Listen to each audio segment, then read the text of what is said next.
Véritable success story de la radio Espace Guinée, les grandes gueules, détentrices des meilleurs scores radio en Guinée, de la meilleure émission talk show, a donné le créneau horaire du départ au bureau et du retour à la maison, récoltant depuis des années consécutives le titre d'émission la plus écoutée en Guinée, toutes catégories confondues.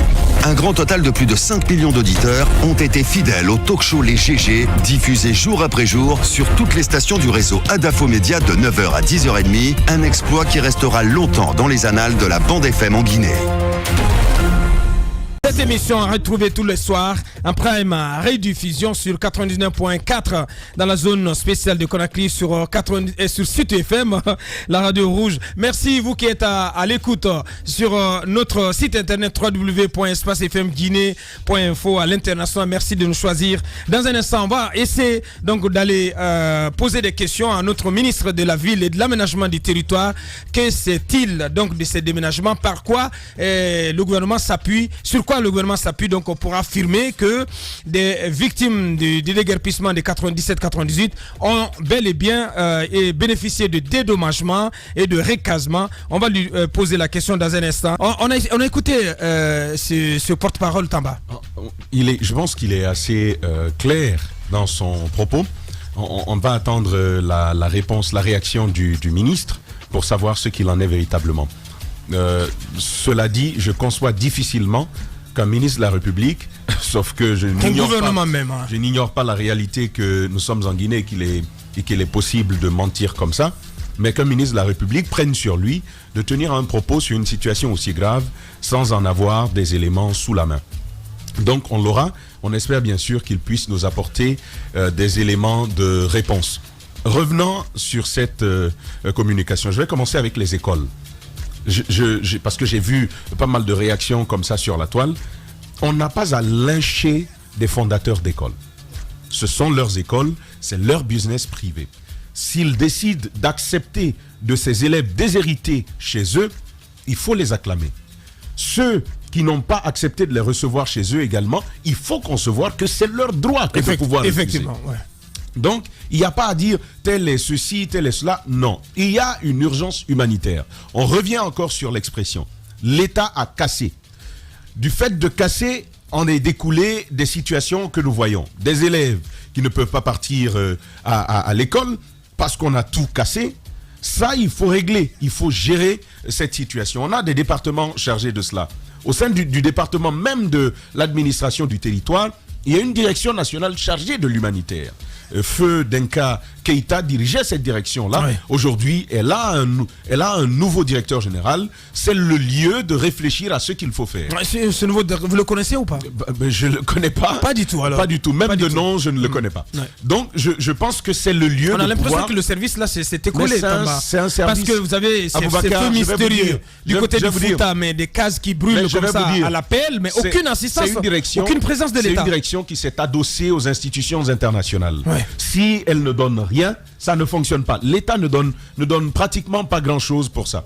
Mais au-delà de l'État et de tous ces services-là, il y a quand même des institutions en charge de l'éducation. Du côté de Kaporo, ils avaient donné quelques kilogrammes de pointe lorsque... vous voyez, hein. Non, il y a quelques années, ils ont donné quelques kilogrammes de pointe et quelques feuilles de tôle du côté de Kaporo, quand vous vous rappelez de la tornade qui avait décoiffé des maisons, je crois, il y a 3 ans. Donc, voilà. Ça doit certainement sortir de la poche de quelqu'un, mais pas de l'État. Alors, pour avancer, il y a des institutions en charge de l'éducation. Et ça, je ne parle même pas du ministère de l'Action sociale qui, normalement, est interpellé par ça. Mais vous vous rappelez encore du propos de la ministre qui avait cette tendance à banaliser, à même dénier la situation qu'il y avait. Et donc, il y a, par exemple, l'UNESCO. L'UNESCO se préoccupe de questions d'éducation. Je pense que là, c'est une question à prendre en compte. Il y a UNICEF. UNICEF s'occupe de l'enfance. Au-delà de l'UNICEF, il y a Plan International qui est présent ici.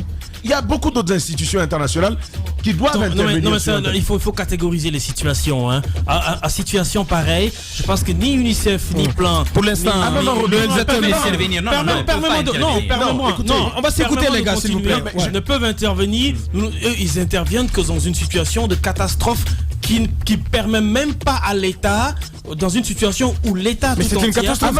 Non. Dans une situation... On est dans une catastrophe humanitaire. Il y a une question de souveraineté. Il y a une souveraineté. Ils ne peuvent pas agir tant qu'il y a la possibilité pour l'État, où il y a les moyens dont l'État dispose pour agir. Ils Ou que l'État demande de Ils ne peuvent l'aide. pas jouer le rôle de l'État. Nous sommes dans une situation en Guinée où l'État peut agir, où l'État existe, où l'État a les moyens d'agir. Se refuse de le faire, l'UNESCO, etc. agissent dans des situations vraiment catastrophiques où même l'État est déstructuré. Alors, merci pour la précision. Je vais vous dire une chose.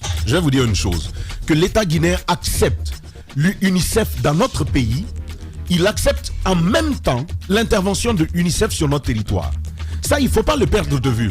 Non, laisse-moi avancer, Laisse-moi avancer, s'il te plaît. Il y a eu pas mal d'exemples. Je vous donne pas mal d'exemples à l'intérieur du pays. À l'intérieur du pays, avec la guerre, à l'intérieur du pays, avec Ebola, à l'intérieur du pays. Face à une urgence humanitaire, ces institutions-là ont mandat d'agir. Ça, il ne faut pas le perdre de vue. Je rappelle que l'UNICEF, c'est quand même une institution spécialisée de l'ONU. Ça, c'est un élément à prendre en compte. Je citais également Plan Guinée. Ça, c'est une situation face à laquelle ils se doivent d'agir. D'ailleurs, ils ont souvent des fonds, mais il manque d'action.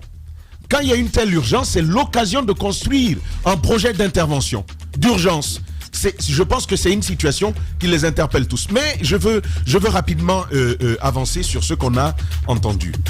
Mohamed Mara l'a évoqué ici dans ce studio il y a quelques jours. C'est plutôt Jacques Léo-Aleno qui l'avait évoqué. Où on entendait ce bruit comme quoi il faut chasser ces Guinéens-là et puis revendre après. Il y aurait donc des velléités de revente de ces domaines-là à des étrangers.